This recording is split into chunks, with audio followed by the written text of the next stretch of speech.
할렐루야. 이 시간 주님 앞에 나와 예배하는 우리 모두에게 하나님의 평강이 함께 하시기를 주의 이름으로 축원드립니다. 지난 수요일이 제2의 수요일로서 사순절이 시작되는 날이었습니다. 부활절로부터 역으로 46일, 그 중에서 주일을 뺀 나머지 40일을 우리가 사순절로 지키고 있습니다. 왜 교회는 이 40일을 사순절이라고 하는 이름으로 렌트라고 그러죠. 그런 절기로 지키고 있을까? 기독교 역사를 살펴보니까 5세기경에 교회에서 예수님께서 광야에서 시험을 받기 전에 40일을 금식하셨던 것을 기억하고 그 시간을 우리가 함께 예수님의 고난의 십자가와 그 부활을 묵상하는 그런 거룩한 시간으로 삼자 해서 그 시간을 사순절이라고 하는 이름으로 지켜오고 있습니다. 사순절이 되면 교회에서는 금식 기도를 한다든지 혹은 성경 일독을 한다든지 특별 새벽 기도회를 한다든지 그와 같은 일들을 통해서 신앙 훈련들을 합니다. 이러한 사순절의 초점은 우리가 우리 몸을 힘들게 하는 것에 있는 것이 아니고 그와 같은 시간들 또한 그와 같은 삶의 방향들을 하나님께로 향해 보자는 거예요. 삶의 방향과 초점을 하나님께로 맞춰보기 위한 노력들을 하는 것입니다. 밥을 굶는 것이 중요한 게 아니고 어떤 성경 읽는 것 자체가 중요한 것이 아니고 더 중요한 것은 하나님께로 우리의 마음이 향하는 것입니다. 그래서 사순절은 그동안 바쁘고 또 분주하게 살아가면서 주님의 그 십자가의 은혜를 잊어버리고 또한 그 부활의 영광을 생각하지 못하고 살았던 우리들이 이 40일간 주님의 그 고난당하심을 깊이 묵상하면서 나에게 주신 그 은혜를 새롭게 하는 절기가 바로 사순절인 것입니다. 우리가 이 기간 동안만이라도 우리의 삶을 돌이켜서 우리 주님께로 나가기 위한 훈련에 힘쓴다고 한다면 이 사순절을 통하여 하나님의 놀라운 회복의 은혜가 저와 여러분에게 임하실 줄로 믿습니다. 그러면 이번 사순절 우리는 어떤 자세로 살아가야 될 것인가 함께 생각해 보기를 원합니다. 먼저는 참회하면서 살아야 합니다. 어떤 분들은 전도하다 보면 죄인이라고 그러면 되게 기분 나빠하세요. 자기만큼만 살래요. 자기는 사람들이 법 없이도 산다나? 그렇게 얘기했대요. 그런데 여러분, 성경은 분명히 이야기하고 있습니다. 모든 사람이 죄를 범하였음에 하나님의 영광에 이르지 못하더니 모든 사람에 예외되는 사람이 단 한 사람도 없는 거예요.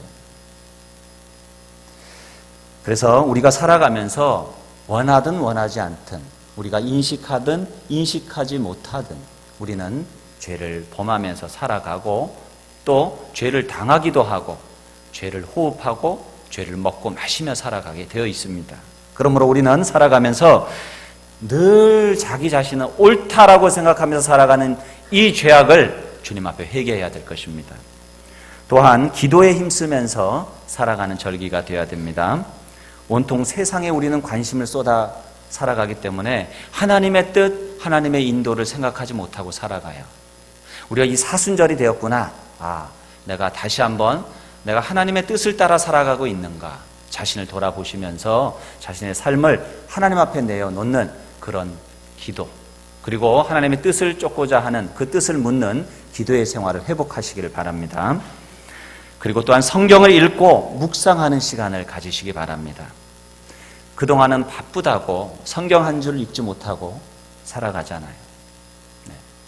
예전에는 일주일 내내 살다가 성경 한 줄 안 읽고 주일 올 때에 이 성경 위에 있는 먼지를 이렇게 탁탁 털고 들고 오잖아요. 요즘은 그나마도 하지 않아요. 그나마도 무거워요, 이제. 점점 신앙이 편한 쪽으로 그렇게 가다 보니까 손안에 휴대폰만 열면 말씀이 있다고는 하지만 그것을 읽느냐 말이죠. 그렇게 하지 않거든요. 그런 부분들을 다시 한번 돌이켜서 하나님의 말씀 없이 어떻게 하나님의 백성들이 살아갈 수 있을까요? 그것을 다시 한번 생각하면서 하나님의 말씀을 읽는 시간이 되시기를 바랍니다. 자, 그런데 문제는요, 이렇게 하면 좋다는 것은 다들 알아요. 그렇죠? 다 아시잖아요. 근데 문제는 뭐예요? 그렇게 잘 안 되는 게 문제예요. 예. 그것이 잘 안 되는 것이 문제인 거예요. 몰라서 못하는 게 아니에요. 예. 책 중에 그런 책이 있어요. 우리가 살아가면서 알아야 되는 중요한 것들은 유치원에서 이미 다 배웠다. 뭐 이런 긴 제목의 책이 있습니다. 예. 아주 그림도 들어가 있고요. 한 자리에서 금방 읽을 수 있는 책이에요. 그렇습니다.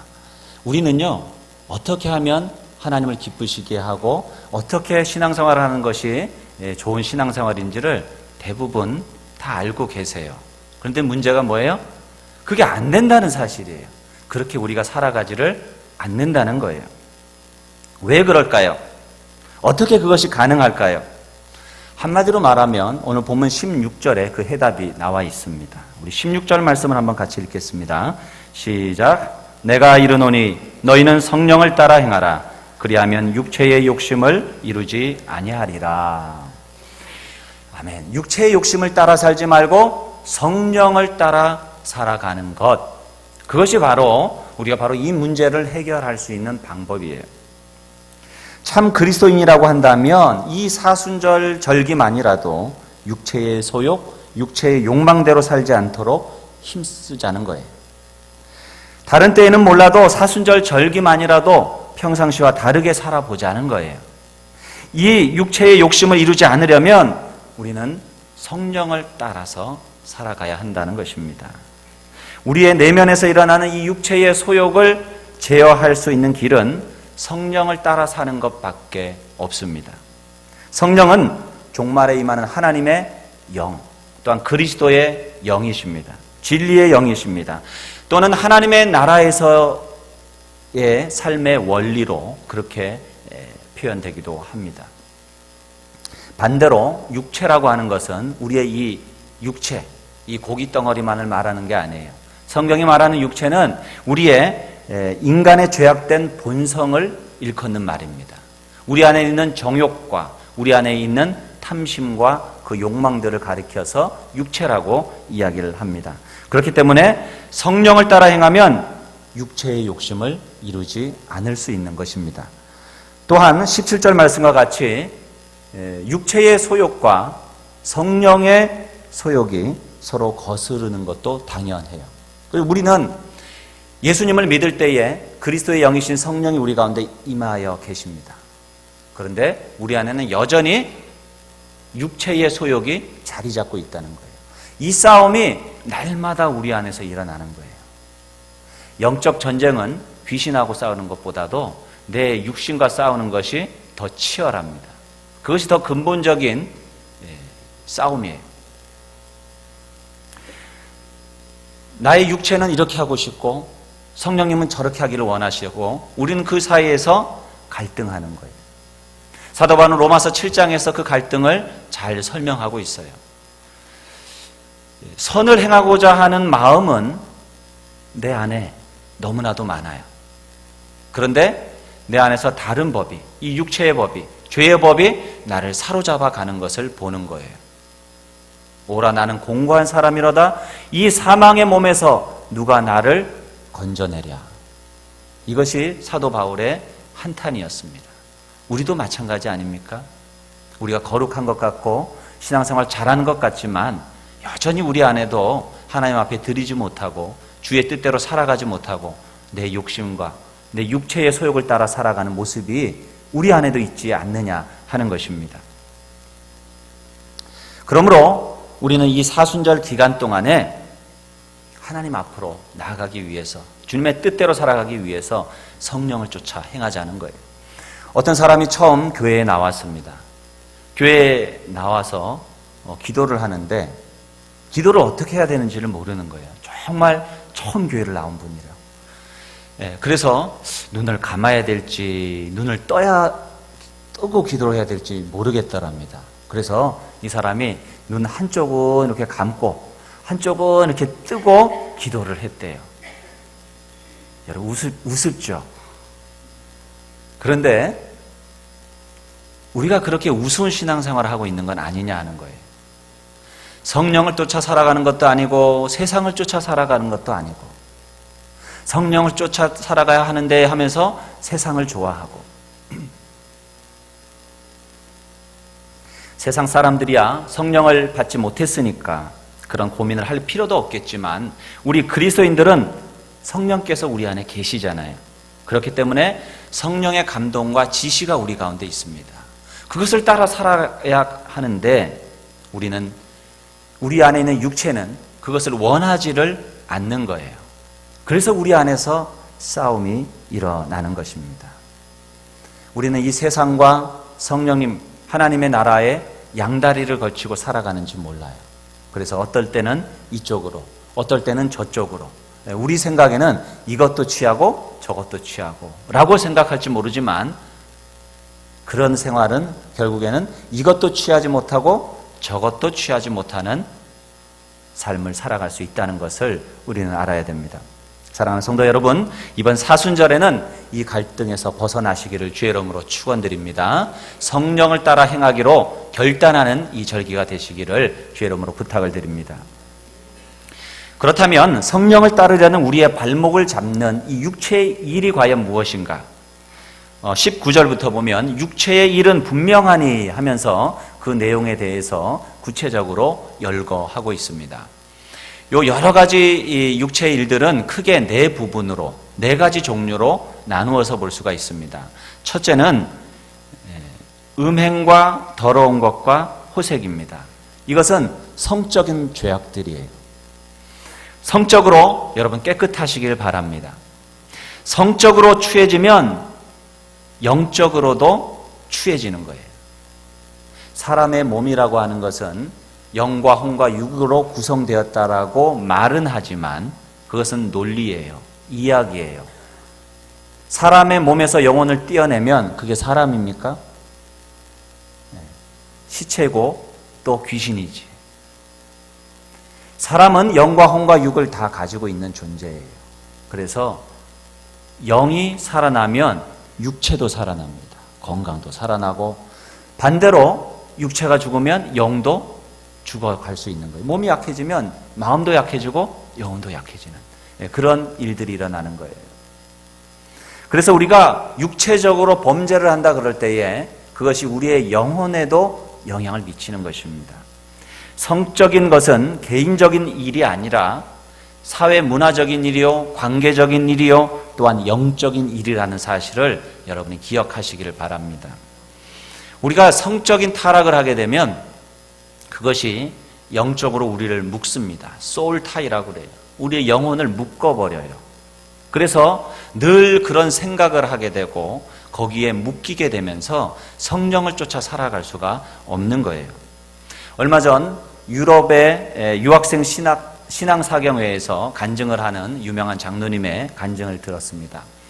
그 장로님은 불교 학생회 총학생회장까지 하셨던 아주 골수 불교 신자셨답니다.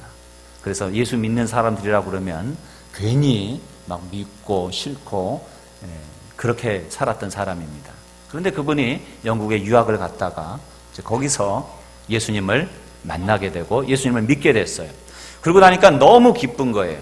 그래서 모든 예배는 다 찾아다니고 주일 예배뿐만 아니라 수요 예배, 금요 기도회, 새벽 기도회, 심지어는 구역 예배까지 그렇게 챙겨서 시간을 내서 예배를 드리고 행복한 신앙생활을 하였답니다.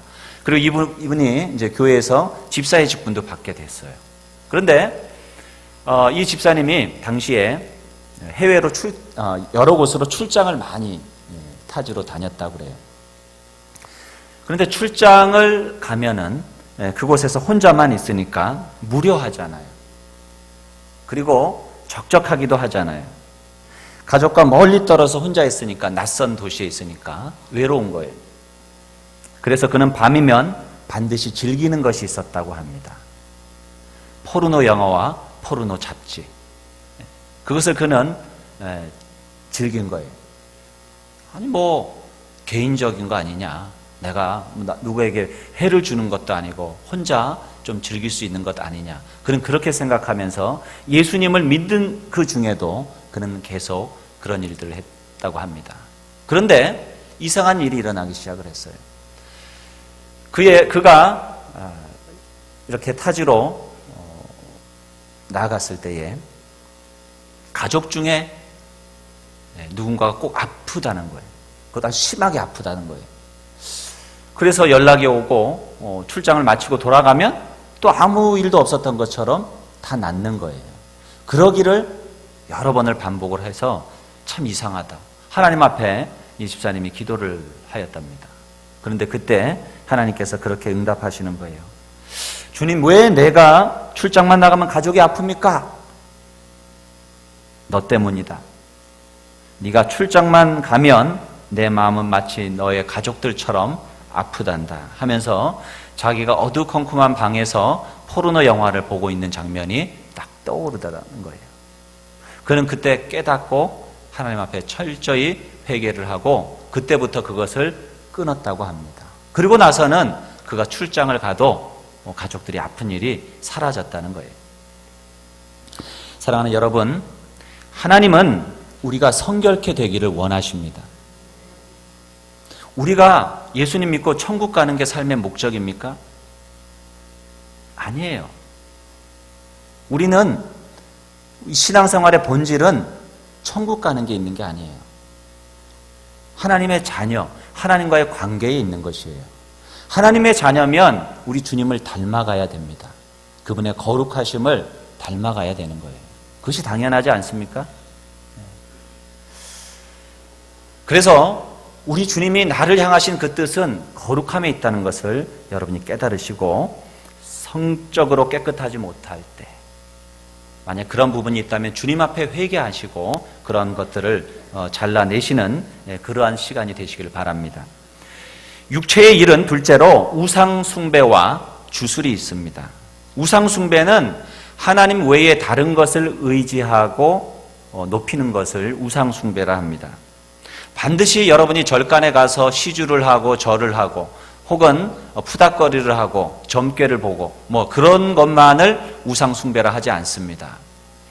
하나님보다 여러분이 더 사랑하는 것, 하나님보다 여러분이 더 높이는 것, 하나님보다 여러분이 더 좋아하는 것, 그것이 우상이에요. 제가 미국에 있는 동안에 느꼈던 것 가운데 하나가 뭐냐 하면 이 시대의 우상은 가족이구나라는 생각을 제가 했어요.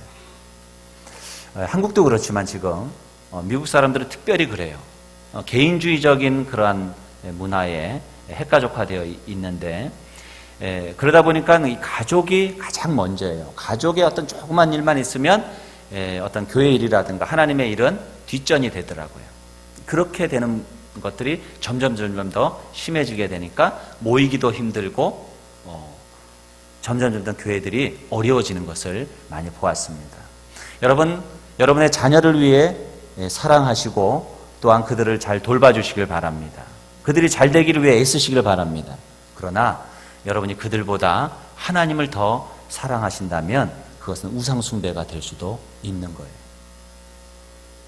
아니, 자녀를 위해서 우리가 교회에 나오시는 분들도 많은데 그렇게 되면은 이것이 시험거리가 될 수도 모르겠습니다. 그러나 사실이에요. 왜 우리가 이것이 시험거리가 되느냐? 하나님을 모르기 때문에 이것이 시험거리가 돼요. 하나님은 나보다도 내 자식을 더 사랑합니다. 자식이 내가 낳았어도 나의 것입니까? 아니요. 하나님의 선물이에요. 자식은 하나님의 선물이에요. 내가 통제하고 내가 다스리는 존재가 아니라 하나님이 나에게 그 시간 동안에 잘 돌보라고 주신 선물입니다. 그것을 아시면 우리가 하나님을 더 사랑해야 된다는 의미가 무엇인지 여러분이 아실 거예요. 하나님이 책임지시는 거예요. 하나님이 이끌어 가시는 겁니다. 다른 것도 마찬가지예요. 여러분이 꿈과 비전이 있다면 여러분이 그것을 위해 힘쓰고 애쓰시기 바랍니다. 그러나 하나님보다 그것을 위에 두시지는 마시기 바랍니다. 여러분이 열심히 돈을 벌기 위해서 애쓰시고 땀 흘리시기를 바랍니다. 그러나 그거보다 하나님을 더 좋아하지는 마시기 바랍니다. 그것이 우상이 되어진다면 하나님께서는 그 우상과 함께 우리를 치실 것입니다. 저는 그런 분들을 참 많이 보았어요. 왜 그럴까요? 하나님의 자녀라면 하나님이 그렇게 하세요. 왜? 사랑하니까. 정말 중요하고 더 값진 것은 그것보다도 내 영혼이기 때문에 하나님은 우리에게 때때로 그런 채찍을 드실 때도 있습니다.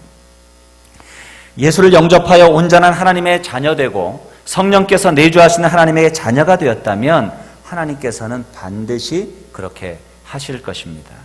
하나님 앞에 우상은 설 자리가 없습니다. 하나님보다 더 의지하고 사랑하고 열심 내는 것들을 하나님께서는 반드시 멸하실 것입니다. 주술이라든가 전보로 다니고 부적을 사고 굿하고 무당집에 가서 기웃거리고 또 비정상적인 것을 더 좋아하는 그런 생활들 역시 하나님 앞에서 죄 짓는 일들이에요. 전에 한번 TV를 보니까 소위 용하다는 무당이 나왔어요. 많은 분들이 찾아오시죠? 하고 앵커가 물으니까 많이들 오죠. 교회 다니는 사람들도 많이 와요. 뭐 이렇게 얘기를 하더라고요.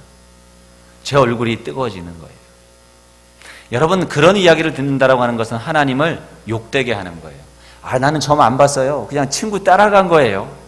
그냥 흥미로, 재미로 그냥 한번 본 거예요. 라고 말할지 모르겠지만 그것은 하나님 앞에 분명한 죄악이고 하나님의 이름을 욕되게 하는 것입니다. 하나님이 기뻐하지 않으세요. 여러분, 미래에 대해서 궁금하시죠? 알고 싶으시죠? 그런데 하나님 믿는 사람들은 그러한 운명론에 빠져 있지 않습니다. 성경에도 보면 예언자들이 나와요. 그 예언은 우리가 생각하는 것처럼 미리 예자 예언이 아니에요. 맡을 예자 예언이에요. 하나님의 말씀을 맡은 자가 예언자입니다. 그 말씀 가운데는 미래의 일을 포함하기도 하지요. 너희가 이렇게 계속 행동을 한다면 너희 미래에 이러한 징벌이 따를 것이다 라고 예언을 주시죠. 그러나 오늘 내가 깨닫고 주님 앞에 회개하고 삶을 돌이키면 그와 같은 삶이 변화되어져서 우리에게 복의 길로 바뀌는 거예요. 그래서 중요한 것은 미래를 아는 것이 중요한 것이 아니고 하나님의 말씀, 하나님의 뜻을 아는 것이 중요합니다. 그리고 그 말씀을 따라 행하는 것이 더 중요한 것이에요. 우리의 미래는 우리의 삶의 태도와 하나님의 은혜 속에 얼마든지 달라질 수 있는 것입니다.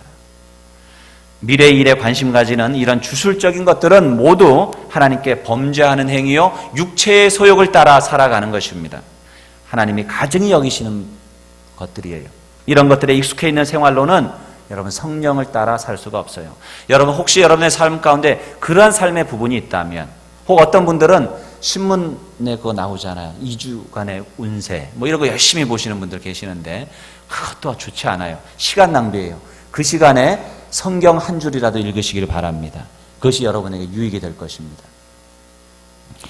우상 숭배와 주술에서 돌아서시기를 바랍니다.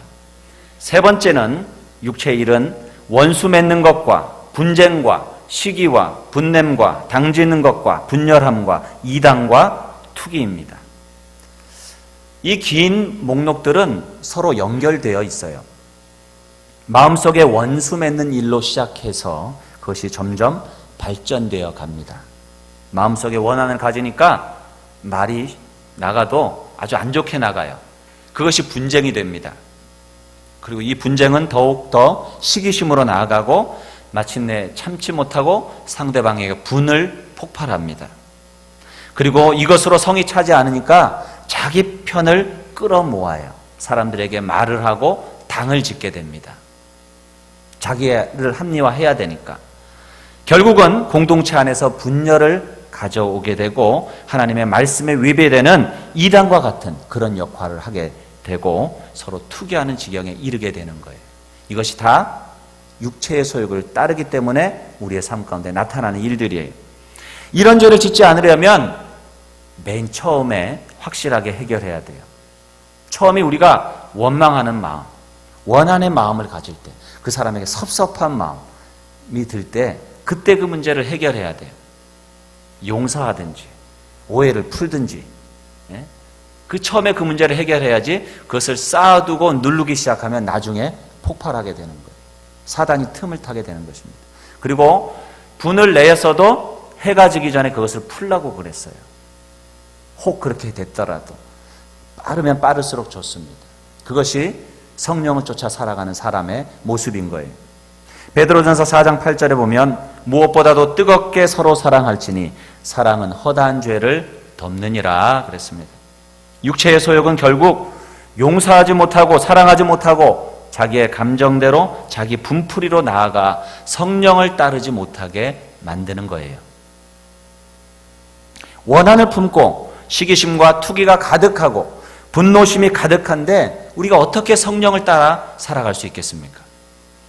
감정이 격해지고 마음속에 경랑이 일 때에 우리를 위해 십자가 지신 그 주님의 사랑을 깊이 묵상하시기 바랍니다. 나 같은 죄인도 사랑하신 그 주님의 사랑을 기억하며 용서하시고 사랑하고 그 사랑으로 그 죄를 덮을 수 있는 저와 여러분이 되기를 바라요. 여러분, 용서라고 하는 것은 내가 용서하지 못하는 그 사람을 위해서 하는 겁니까? 나를 위해 하는 겁니까? 누굴 위해 하는 거예요? 나를 위해 하는 거예요. 그런데 사람들은 내가 그 사람을 용서하면 그 사람을 위해서 용서한다라고 생각을 해요. 그렇지 않아요. 내가 용서하지 못하면 어떻게 돼요? 화가 나죠. 잠도 못 자요. 막 씩씩거리고 자다가도 벌떡 일어나게 되고요. 막 그렇게 되거든요. 그런데 정작 상대방은 뭐예요? 두 발 딱 뻗고요. 잠 잘 자는 거예요.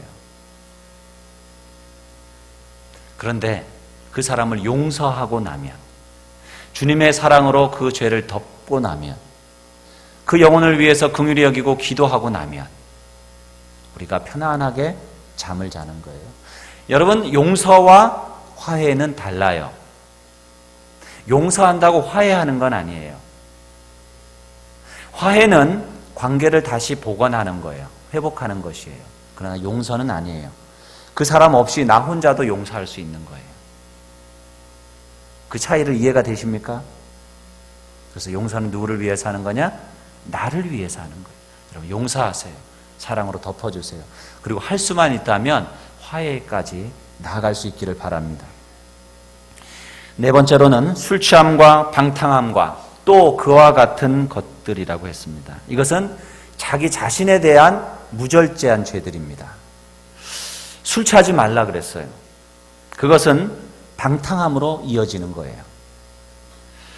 결국 성령의 거룩함을 상실케 만드는 거예요. 술에 취해서 횡설수설하고 비틀비틀대는 그 모습, 사순절의 그리스도인들의 모습과는 서로 연결이 되지 않지 않습니까?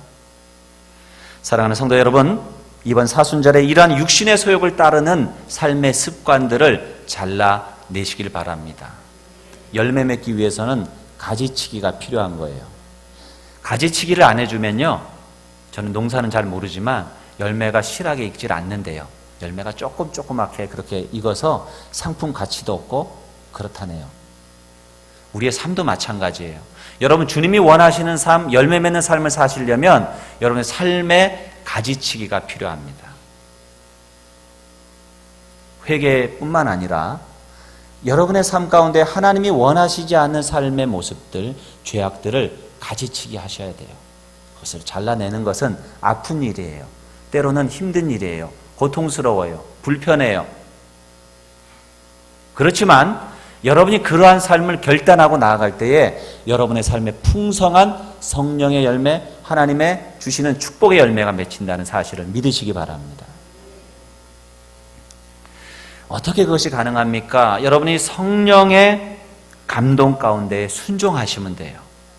오늘 제가 여러분에게 말씀을 증거하고 있는데 이 말씀이 여러분의 귀에 들려지는데 다 똑같지가 않아요. 특별히 여러분에게 주시는, 여러분에게 크게 들리는 말씀이 있을 거예요. 그게 성령의 음성이라고 여러분 받아들이면 좋을 것 같아요. 그리고 그 말씀을 붙들고 성령님께 여러분이 힘을 달라고, 행할 수 있는 능력을 달라고 기도하시기 바랍니다. 여러분이 아무리 기도를 많이 해도, 아무리 하나님의 말씀을 많이 읽고 깨달았어도 그 말씀대로 행하지 않는다라고 한다면 여러분의 그 많은 기도가 무슨 소용이 있고 여러분의 그 말씀의 지식이 어떤 의미가 있겠습니까?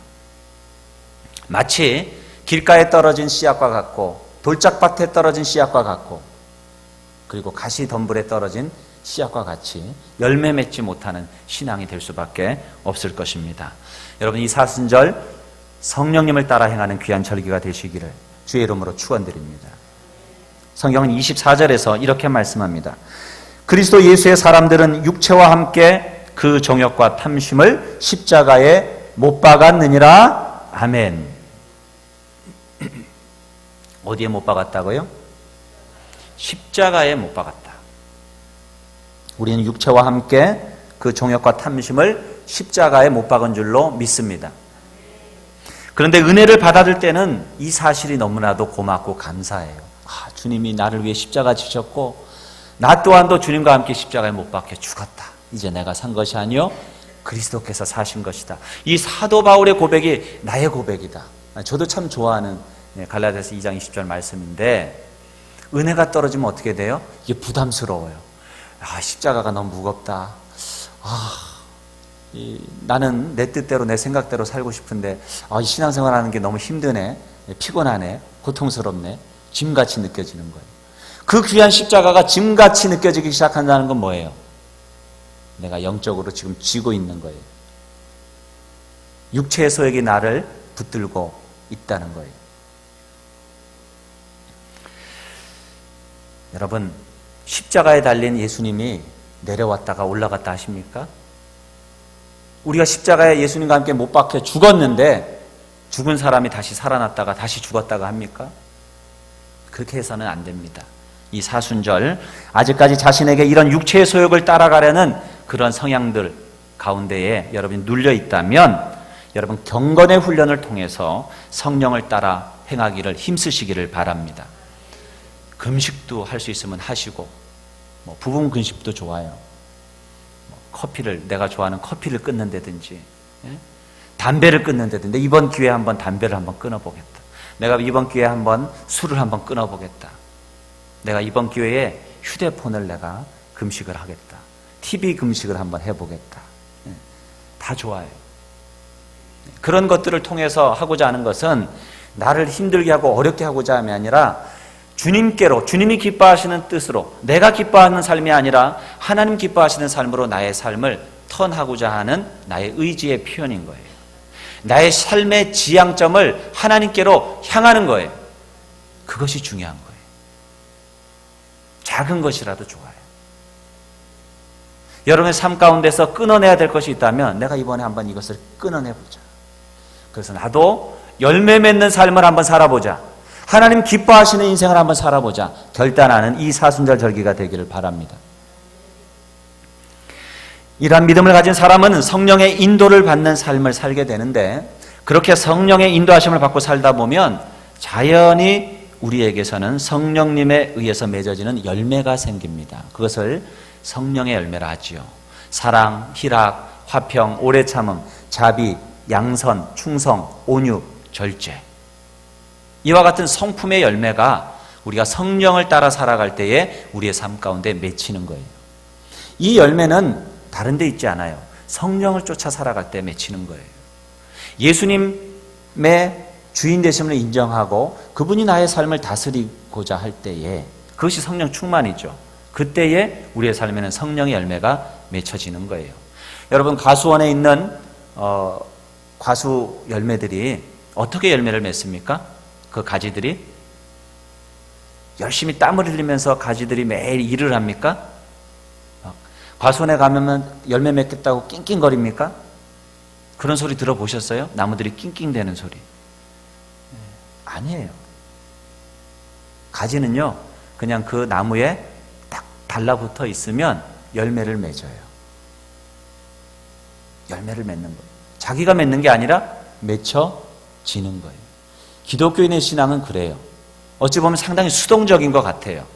상당히 수동적인 것 같아요. 그런데 그것이 상당히 역설적이기도, 그러한 수동성이 어느 것보다도 적극적인 적극성으로 변화돼요. 살고자 하는 자는 죽고, 죽고자 하는 자는 사는 거예요. 내가 예수 그리스도와 함께 십자가에 못 박혀 죽으면 내 안에서 그리스도께서 사시는 거예요. 십자가의 죽음을 통하지 않고 부활은 없는 거예요. 이것이 역설적으로 들릴지 모르겠지만은 사실은 과정입니다. 우리가 열매 맺기 위해서는 죽어야 돼요. 성령이 나를 다스려야 돼요. 그리고 새롭게 태어나야 되고 새롭게 살아야 되는 거예요. 가지가 아무것도 안 하는 것 같지만은 사실은 이 뿌리가 올려보내는 그 자양분들을 열심히 받아 먹어야 돼요. 받아 먹어야 돼요. 그리고 탄소 동화 작용을 하는 거죠. 그러면서 거기서 열매가 맺혀지는 거예요. 어찌 보면 수동적이지만 오직 하나님만을 의지하고 하나님만을 바라보고 하나님의 말씀에 순종하며 살아갈 때, 성령님의 인도하심을 따라 살아갈 때 거기에 열매가 맺힌다는 거예요. 나의 삶에 변화가 오기 시작하는 거예요. 전에 없었던 평강과 기쁨이 나의 마음을 주장하기 시작해요. 천국의 소망이 내 마음을 붙들고 있는 것을 느끼게 되는 거예요. 언제 그렇습니까? 나는 죽고 그리스도가 살 때, 성령님이 나의 마음을 다스리실 때에, 내가 성령님을 쫓아서 순종하며 살아갈 때에 그런 역사가 나타나는 것입니다. 저는 여러분에게 그와 같은 신앙의 고백이 있게 되기를 바랍니다. 이 사순절, 이 육체의 소욕을 이기고 성령을 쫓아 살아감으로 여러분의 삶 가운데에 성령의 열매가 풍성히 맺혀지시기를 주의 이름으로 축원드립니다. 기도하겠습니다. 우리 시간에 결단의 기도를 함께 드리겠습니다. 오늘 주신 말씀 가운데에, 여러분 마음 가운데에 크게 들린 그 말씀이 무엇입니까? 그 말씀을 여러분 붙들고 주님 앞에 결단하며 우리 한 1분간만 주님 앞에 기도하겠습니다. 다 함께 기도합니다. 살아계신 아버지 하나님, 은혜를 감사합니다. 연약하고 부족한 저희들 주님 앞에 나왔습니다. 아버지 하나님의 말씀을 듣습니다. 연약합니다. 주님께 더 가까이 가기를 원합니다. 그럼에도 불구하고 여전히 이 세상을 향한 우리의 발걸음들이 있습니다. 하나님, 우리가 연약함을 아시고 우리에게 예수 그리스도의 보혈과 그 능력으로 우리를 새롭게 하여 주시고 성령님을 보내주셔서 우리에게 힘이 되게 하셨습니다. 우리가 아버지 열매 맺지 않는 아버지 모든 것을 이겨낼 수 있도록 성령 하나님 역사해 주시고 나라가 성령의 역사에 열매 맺는 귀한 절기가 되도록 주님 역사하여 주시옵소서. 아버지 함께 해주심을 믿습니다. 예수님의 이름으로 기도 올려옵나이다.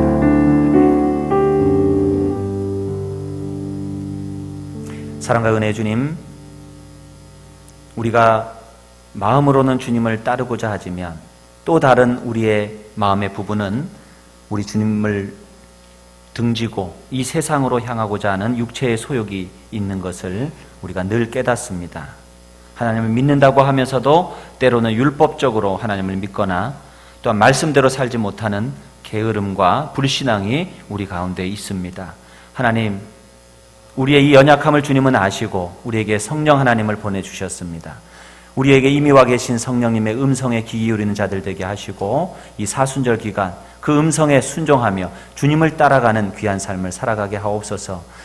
이 사순절 기간 우리가 잘라야 될 것은 잘라내는 귀한 시간이 되게 하시고 깨끗하고 성결하고 주님의 뜻에 순종하는 주님의 백성으로 열매 맺는 삶을 살아갈 수 있도록 은혜 나리여 주옵소서. 예수님의 이름으로 간절히 기도 올리옵나이다.